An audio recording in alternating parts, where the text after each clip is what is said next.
I'm here today with the Director of Informed Loans, Janine Leafe. Janine, how are you today? I'm great, thank you, and thanks for having me on the show. Absolute pleasure. Janine, we've all heard about the bank inquiry and that whole inquisition. What do you think that means to the general public, for people going for loans and people perhaps that are refinancing? So unfortunately, there's been a lot of noise around the Royal Commission. Obviously, it's been in the news headlines for 14 months now. So it's been looming in the finance industry and put a lot of pressure on the professionals that work in these industries. But what it means to the consumer, we've had not only the Royal Commission come in, but we've also had the comprehensive credit reporting come in and investment changes.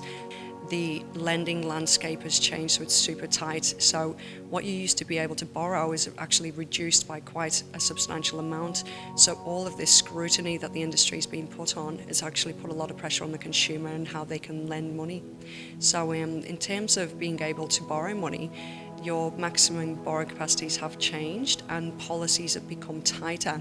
So what that means when going to get a loan from a lender is it's beneficial to use a broker, and this is the irony with the Royal Commission, is they're trying to say not to use a mortgage broker, but you need a mortgage broker more than ever, because it's up to us to look at your best interest duty and look at what your requirements are, and we've got all of these lenders that we can use that are then suited to your specific needs. It's been said that since the Royal Commission, there's actually been more leverage given to the banks rather than to the people. And instead of that transparency that people are seeking, banks have actually got more control in making it harder for lending. Well, it's not that they've got more control. They are trying to take back market share. So ultimately, 56% of loans that are settled actually come through the broker channel. So that's how important mortgage brokers are to the major lenders. So it's the irony in that they're trying to get rid of the brokers because they want more market share. But are the lenders actually giving you that one-on-one customer service? And they don't. And I can say that because I've worked for the major lenders, and that's why I wanted to break out and become a mortgage broker myself, because I know you're stuck with five products with one lender, and as a broker you've got a plethora of all these products and services that will suit someone's requirements than being pushed something that you can't sell. So in terms of the consumer, a broker does play a very vital role in making sure that your financial well-being is taken care of. So the banks, they've profited off the Royal Commission, but in the long run, I think, well, they came and they wanted to get rid of trail commission. That was a big one for mortgage brokers. So some of the recommendations that have come out of the Royal Commission, are they, in your view, to serve the public, the general public, or are they going to be more serving the benefits of the banks? So the recommendations, out of the 76 that were made, there were 3 that appertain to the mortgage broking industry, and they were wanting us to abolish trail commission, upfront commission, and then it was about the best interest duty of the client.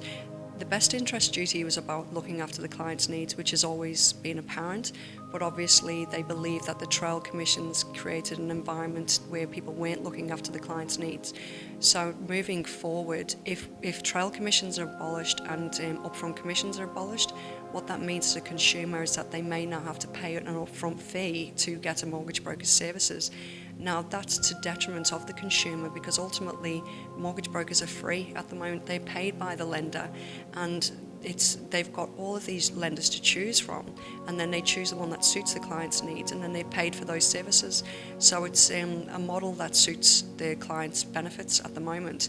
If they go down that track, we're going to find that consumers are going to be forced to go back into the branches, and potentially the needs are not going to be met, and they're not going to have that customer service that a mortgage broker provides. Well, that suggestion alone, or that recommendation, could actually put brokers out of business and make them out of reach for the general public, and which would then basically make it detrimental both ways. Absolutely, and that's what the fear is that it may drive people to go and get advice from the wrong places. So we have to make sure that we protect the mortgage brokers moving forward, and the MFAA and the FBAA have done a lot of work with the politicians, etc., to make sure that we are protected. So now it's just a case of seeing if it all comes to fruition. Thank you so much for your time, Janine. Thank you. Cheers. Cheers. I'm Tadros for Undercurrent.